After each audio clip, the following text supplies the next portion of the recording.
സുഭാഷ് നികേഷിനോടൊക്കെ ആയിട്ട് പറയും, ഹരീഷ് വരുമ്പോൾ നിങ്ങളാരും ഒന്നും പറയരുത്, അവനോട് ഞാൻ സംസാരിച്ചോളാം. ഹരീഷ് വീട്ടിലേക്ക് വരുമ്പോൾ സുഭാഷ് പറയും, ആ ഹരീഷേ വാടാ ഇരിക്കി, കഴിക്കാൻ എടുക്കട്ടെ. ഹരീഷ് പറയും, ഞാനൊന്ന് കൈയും കലൊക്കെ കഴുകട്ടെ എന്നിട്ട് മതി. ശ്രുതി ചോദിക്കും, എന്താ സുഭാഷ് ഏട്ടത്? നികേഷും കളിയാക്കും. നികേഷ് ചോദിക്കും, സുഭാഷ് ഏട്ടൻ ഇങ്ങനെയാണോ ഹരീഷിനോട് പെരുമാറാറ്? ഹരീഷ് പിന്നെ അങ്ങോട്ട് വരുമ്പോൾ ശ്രുതി പറയും, ഹരീഷേ വാടാ ഇരിക്കടാ, വർക്ക്ഷോപ്പിൽ നിന്ന് എന്തൊക്കെയുണ്ട് വിശേഷം? ഒരുപാട് വണ്ടികളൊക്കെ ഉണ്ടായിരുന്നോ നന്നാക്കാൻ? ഇത് കേൾക്കുമ്പോൾ നികേഷ് പറയും, വെരി നാച്ചുറൽ. ഹരീഷ് ചോദിക്കും, നിങ്ങളൊക്കെ എന്താ തന്നെ കളിയാക്കാണോ? എന്താ സംഗതി?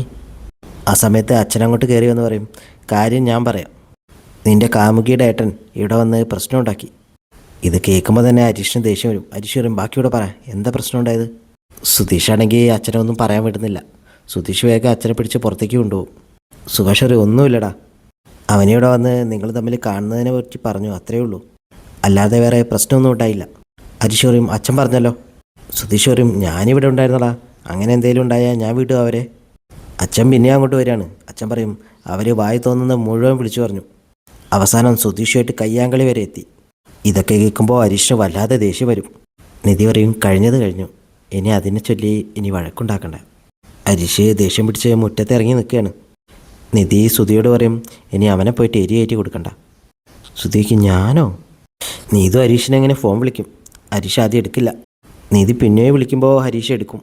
ഹരീഷ് നീതുവിനോട് ചൂടായി സംസാരിക്കുമ്പോൾ നീതു പറയും, എന്തിനാ എന്നോട് ചൂടായി സംസാരിക്കുന്നത്? ഹരീഷ് പറയും, നിൻ്റെ ചേട്ടൻ ഇവിടെ വന്ന് പ്രശ്നം ഉണ്ടാക്കിയതൊക്കെ അറിഞ്ഞില്ലേ? ഇനി ഞാൻ ഉള്ളപ്പോൾ വരാൻ പറ. ഇതുകൊണ്ടാ ഇതൊന്നും വേണ്ടാന്ന് ഞാൻ പറഞ്ഞത്. നീതു പറയും, നീ എന്തിനാടാ എന്നോട് ചൂടാവുന്നത്? ഹരീഷ് പറയും, നീയും കൂടി കാരണമല്ലേ ഈ പ്രശ്നങ്ങളൊക്കെ ഉണ്ടായത്. ഞാൻ നിന്നോടല്ലാതെ വേറെ ആരോടാ ചൂടാവുക? എന്നെ ആരും എന്ത് വേണേലും പറഞ്ഞോട്ടെ, പക്ഷേ എൻ്റെ വീട്ടുകാരെ പറ്റി പറഞ്ഞാൽ ഞാൻ വെറുതെ ഇരിക്കുന്നു കരുതണ്ട. അവൻ്റെ മുന്നിൽ വന്ന് പെട്ട അന്നടിയാ, അതുറപ്പാ. വെക്കടി ഫോൺ. അതും പറഞ്ഞ് ഹരീഷ് ഫോൺ കട്ട് ചെയ്യാണ്.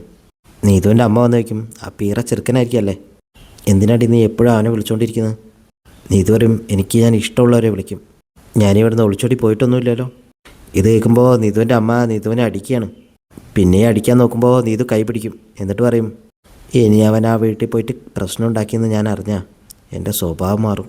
രാവിലെ നിധി കൊലായിൽ പത്രം വായിച്ചുകൊണ്ടിരിക്കുക. നികേഷ് കുളിച്ചാൽ അങ്ങോട്ട് വന്നിട്ട്, ഗുഡ് മോർണിംഗ് എടുത്തിന്ന് പറയും.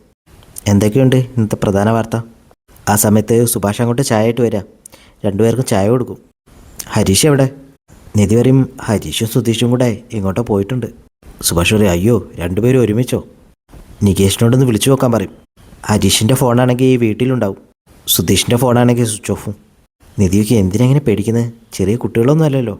സുഭാഷ് പറയും, അതാ മോളെ പേടി, ചെറിയ കുട്ടികളാണെങ്കിൽ കുഴപ്പമില്ലായിരുന്നു, ഇവർ രണ്ടുപേരും ഒരുമിച്ച് എന്തിനെങ്കിലും പോയാലേ എന്തെങ്കിലും പ്രശ്നം ഉണ്ടാക്കാനാവും. നികേഷ് പറയും, മിക്കവാറും നീതുവിൻ്റെ വീട്ടിലേക്കാവും. ഇത് പ്രശ്നമാവും സുഭാഷ് ഏട്ടാ, ഉറപ്പാ.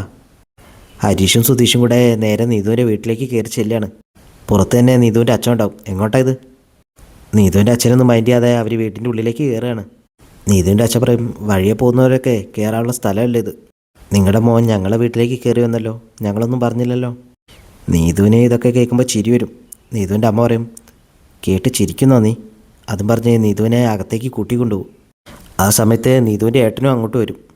അവൻ ദേഷ്യത്തിൽ ഹരീഷിൻ്റെ അടുത്തേക്ക് വരുമ്പോൾ സുധീഷ് മുന്നിൽ കയറി നിൽക്കും.